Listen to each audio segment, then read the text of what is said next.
On April 20th, 1990, a 17-year-old boy from Eagan, Minnesota told his mother he wasn't feeling well. He had a headache, so he stayed home from school. At first, nothing about that sounded alarming. Christopher Kerze was known as a smart, quiet, reliable teenager.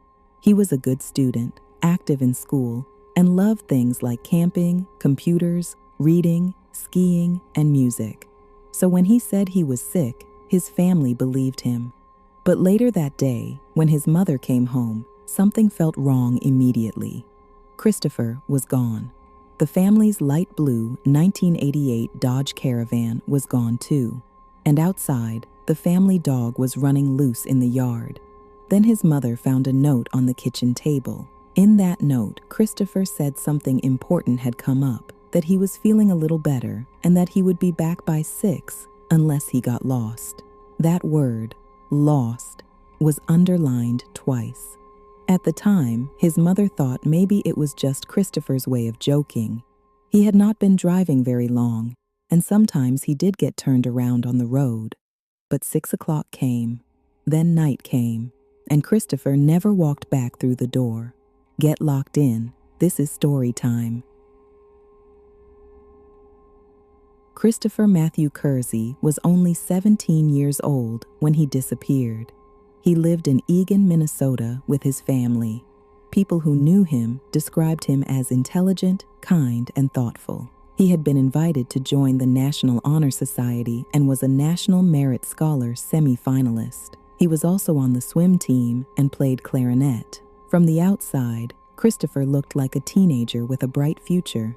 That is one reason his disappearance has stayed with so many people for decades, because there were no obvious warning signs that he was planning to leave and never come back. On the morning he vanished, Christopher's father was away on a business trip. His mother had to go to work. She offered to stay home with him because of his headache, but Christopher told her that was not necessary. She gave him medicine for the headache and left for work. That afternoon, everything changed. The van was missing. Christopher was missing. And that short note on the kitchen table became the first clue in a case that still has no final answer. The next day, Christopher's parents received another letter. This one was postmarked from Duluth, Minnesota, which is several hours away from Eagan. In the letter, Christopher reportedly said he had lied about being sick so he could use the van. He wrote that he was going to not even I know where, and the letter suggested he was in a very dark emotional place. Because this involved possible self-harm, investigators took the situation seriously and began searching. But there was one strange detail. Christopher had taken his father's shotgun, but according to reports, he did not take ammunition with him. 2 days after Christopher disappeared, the family's van was found abandoned in northern Minnesota near Itasca County, not far from the George Washington State Forest and the Chippewa National Forest. The keys were inside. There was also a note explaining who owned the van, but Christopher was nowhere to be found. Search teams looked through the area, investigators followed leads, people searched the woods and roadways, but there was no sign of Christopher. No confirmed sighting, no recovered remains, no clear answer. One possible lead came from someone who claimed they had picked up a hitchhiker who looked like Christopher and said he wanted to go to Duluth, the same city where the letter had been postmarked. But that tip was never verified. Then, after Christopher disappeared, his family began receiving strange phone calls. According to reports, when they answered, nobody would speak. There was just background noise, almost like a party or gathering, before the call ended. Christopher's mother believed those calls may have been from him. They reportedly continued for months, then suddenly stopped. Years passed. The case stayed open, and in 1993, Christopher's face reached millions of people when he was featured in the music video for Runaway Train by the band Soul Asylum.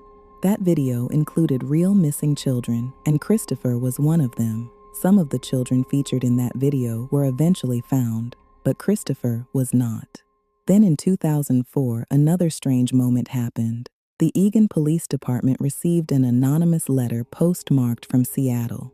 The writer claimed police should stop looking for Christopher and suggested he would come home when he was ready, but investigators later believed that letter was a hoax. Still, Christopher's family never stopped hoping. In a 2025 interview, his mother said that even after 35 years, the pain is still there. His father said they still need Christopher to call home. And maybe the most heartbreaking detail is this. Christopher's parents reportedly kept the same phone number for all these years, just in case one day he calls. Today, Christopher Kerze is still listed as missing. The National Center for Missing and Exploited Children has age-progressed images showing what he may look like as an adult. He may wear glasses or contacts. When he was last seen, he was wearing a light blue coat, black shirt, blue jeans, a watch, and brown leather shoes. His case remains unresolved. Police believe there may still be someone out there who knows something, maybe someone who saw him, picked him up, found something in the woods, or heard something years ago and never realized how important it was. Christopher left home with a note saying he would be back by 6, but more than 3 decades later, his family is still waiting. And the question remains, did Christopher disappear into the woods that day? Did he start a new life somewhere? Or did someone, somewhere, see more than they ever admitted?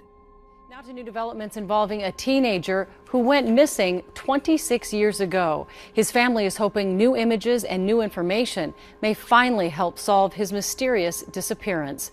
KARE 11's Heidi Wigdahl has more.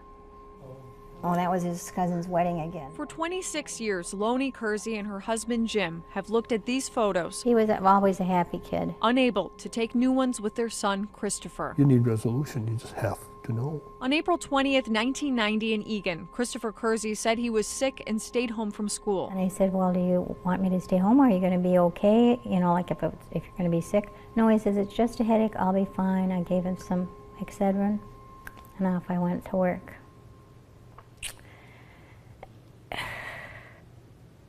When his mom came home, she found a note from the 17-year-old saying something important came up and that he would be back by 6. The family's blue Dodge Caravan was also gone.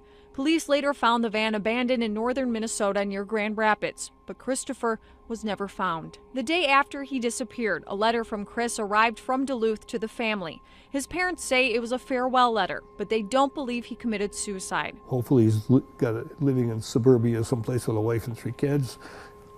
Just doesn't want to stir up old news. That's sort of the pipe dream. The reality we are afraid is very difficult. After seeing the Jacob Wetterling case resolved this fall, the Kerzes asked Eagan police to send out a new poster showing what Chris would look like today at 43 years old. Police believe at the time of Chris's disappearance, he had with him a Mossberg 20-gauge bolt action shotgun with a 3-shell clip and a zebra print watch. He's always right here. Come home. We need him home. We do. If you have any information about Christopher Matthew Kerze, contact the Eagan Police Department or the National Center for Missing and Exploited Children. And if you or someone you know is struggling emotionally, please reach out for help. In the United States, you can call or text 988 anytime, because sometimes the people who look the strongest are carrying pain nobody can see. Stay locked in. This is Story Time. Don't forget to like, comment, and subscribe.